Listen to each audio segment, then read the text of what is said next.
Selamat siang dan salam sejahtera untuk kita semua. Selamat siang. Ya, pertama-tama saya mengucapkan terima kasih kepada Ibu Fariha dan juga Ibu Dermawan selaku dosen pengampu pada mata kuliah karya ilmiah ini. Di sini Sri Helen akan mempresentasikan proposalnya. Untuk Sri Helen dipersilakan.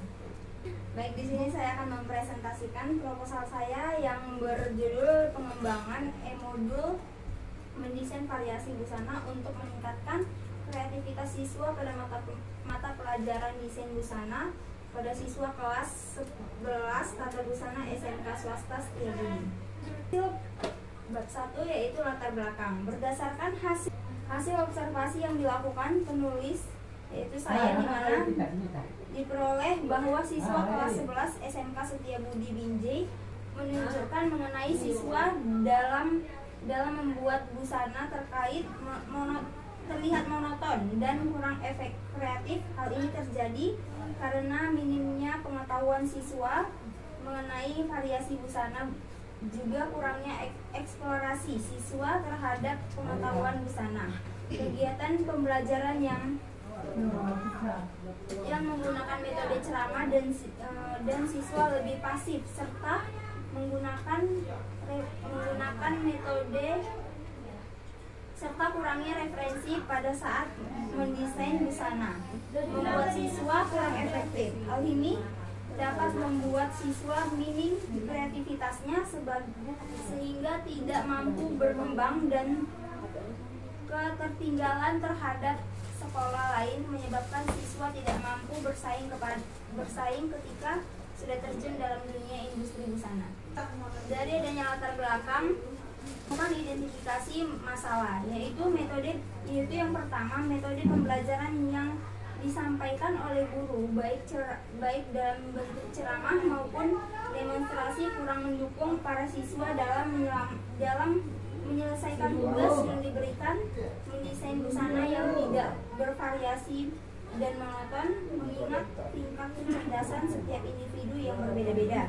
Lalu yang kedua, terbatasnya pengembangan bantuan belajar secara mandiri berupa modul elektronik pada mata pembelajaran desain busana.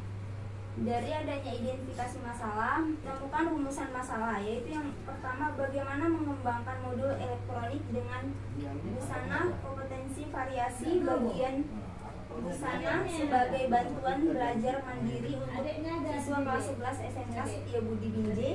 Lalu yang kedua, bagaimana kelayakan modul elektronik berdasarkan ahli media dan ahli materi. Berikutnya yaitu tujuan penelitian. Terciptanya modul elektronik desain busana kompetensi variasi bagian busana untuk siswa kelas 11 SMK Swasta Setiabudi. Lalu yang kedua, mempermudah para siswa dalam mendesain berbagai model busana untuk siswa kelas 11 SMK Setiabudi Binjai. Lalu yang kedua yaitu kajian pustaka. Deskripsi teorinya yaitu pembelajaran pada hakikatnya merupakan pedoman antara dua aktivitas belajar dan mengajar, di mana hal tersebut menurut Susanto pada tahun 2013, peserta didik tidak hanya dapat berintegrasi dengan guru atau pelajar sebagai sumber belajar, tetapi juga dapat berinteraksi dengan keseluruhan sumber belajar yang mungkin dapat dipakai untuk mencapai tujuan pembelajaran yang diinginkan. Tujuan pembelajaran dapat tercapai apabila pembelajaran dilaksanakan secara efektif berdasarkan menurut Akurasi 2018 ayat 87. Lalu yang berikutnya yaitu penelitian yang relevan. Penelitian yang dilakukan oleh Evi Wahyuni Yulansari, Sri Kartun dan Ojo Suharso tahun 2018 berjudul pengetahuan e-modul pembelajaran. Yang terakhir yaitu penelitian yang dilakukan oleh Penadia Firdaus Damayanti berjudul pengembangan e-modul interaktif membuat desain blus di kelas 11 SMK Keahlian Tata Busana. Lalu yang terakhir yaitu bab 3, metodologi penelitian, di mana jenis penelitiannya penelitian yang dilakukan merupakan jenis penelitian pengembangan atau yang dikenal dengan sebutan Research and Development atau R&D. Metode penelitian dengan pengembangan ialah metode penelitian yang dilakukan untuk menghasilkan produk tertentu, lalu menguji efektivitas produk tersebut. Produk yang dikembangkan mendapatkan sebuah media pembelajaran yang berupa e-modul pada mata pembelajaran Desain Busana kelas 11 SMK swasta Setiabudi. Adapun tempat dan waktu penelitian, yaitu penelitian dilaksanakan di SMK swasta Setiabudi, Binjai nomor 111A, Binjai Pahlawan, Kecamatan Binjai Utara, Kota Binjai, di mana objek penelitian yaitu pengembangan modul elektronik pada mata pembelajaran Desain Busana kelas 11. Selanjutnya yaitu teknik pengumpulan data. Terdapat 3 jenis teknik pengumpulan data, yaitu yang pertama adanya observasi. Observasi dilakukan secara tahapan awal dalam penelitian ini. Observasi ini dilakukan untuk menemukan permasalahan awal yang diteliti sebagai data awal, dan dalam penelitian dan informasi yang didapatkan digunakan sebagai masukan untuk pengembangan bahan ajar e-modul. Lalu yang kedua yaitu dokumentasi. Teknik pengumpulan data dalam dokumentasi ialah pengambilan data yang diperoleh melalui dokumen-dokumen. Pada saat uji coba produk pengembangan bahan ajar e-modul ini, penelitian perlu melakukan dokumentasi untuk mengumpulkan data-data tentang keadaan peserta didik. Yang ketiga yaitu kuesioner. Menurut Sugiono tahun 2005, kuesioner adalah teknik pengumpulan data penelitian dengan cara memberikan daftar pertanyaan secara tertulis kepada responden untuk dijawab. Kuesioner dapat berupa pertanyaan tertutup atau terbuka. Kuesioner juga dilakukan pada saat evaluasi dan uji coba e-modul. Evaluasi bahan ajar ini dilakukan oleh validator ahli materi, validator ahli media, dan validator ahli bahasa. Pada uji coba bahan ajar e-modul dengan memberikan angket pada peserta didik uji coba skala kecil dan peserta didik uji coba skala lapangan atau besar. Demikian presentasi dari saya. Saya kembalikan kepada moderator. Ya baik, demikian presentasi dari Helen. Selanjutnya adalah sesi tanya jawab. Kepada para audiens yang mau bertanya boleh angkat tangan.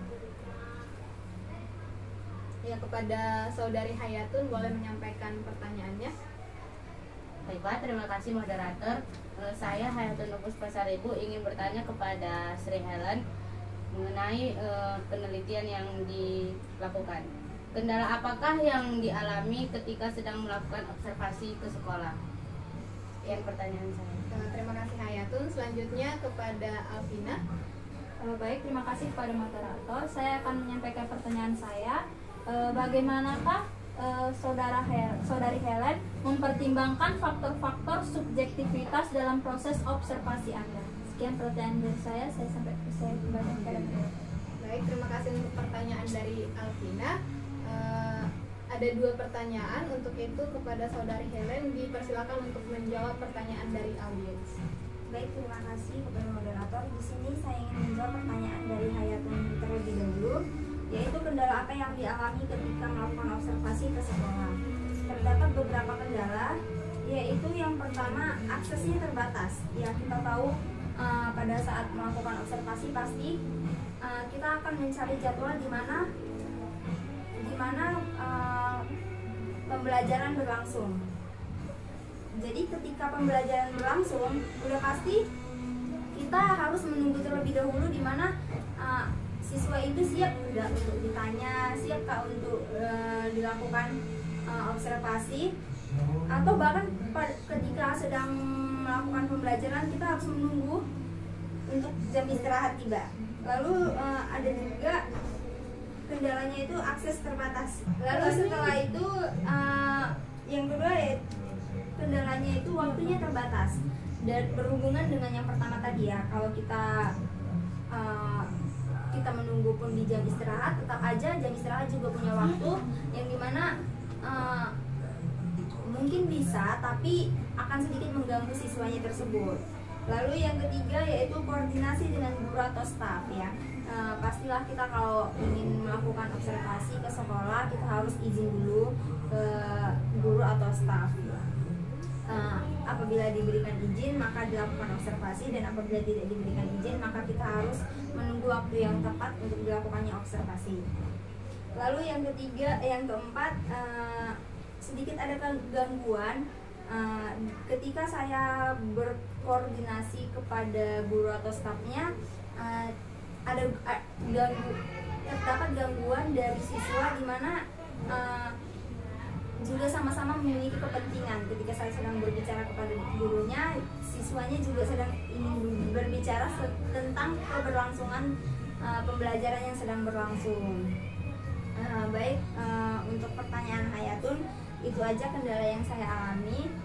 Saya lanjutkan dengan menjawab pertanyaan dari Alvina, di mana pertanyaannya yaitu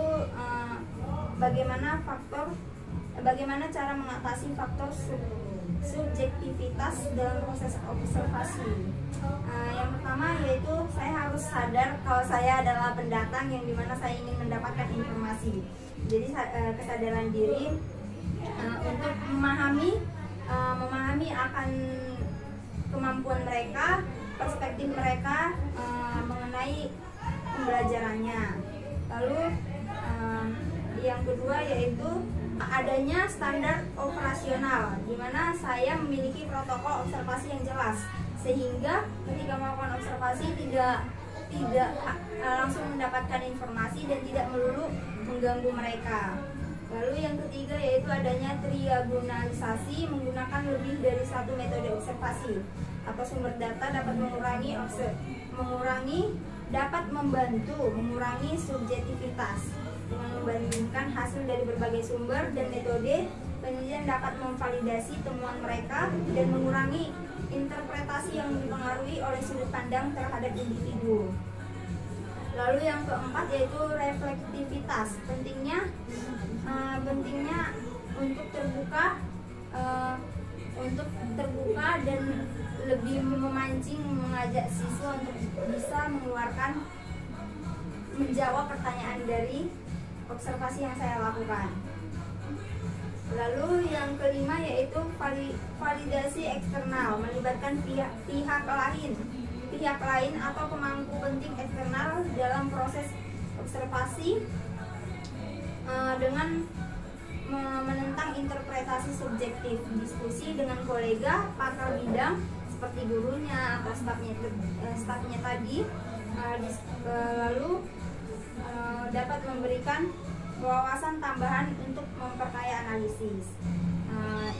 Itu dia langkah-langkah faktor yang saya lakukan. Baik, sekian dari jawaban saya kembalikan kepada moderator. Baik, terima kasih untuk jawabannya Saudari Helen. Kembali kepada penanya, apakah penanya sudah dapat menerima jawaban dari Sri Helen? Baik, kami sudah dapat menerima jawaban dari Helen. Terima kasih. Ya, baik, demikian presentasi dari Helen. Terima kasih untuk kita semua, audiens dan juga dosen pengampu. Jika ada kesalahan kami mohon maaf. Selamat siang untuk kita semua. Selamat siang.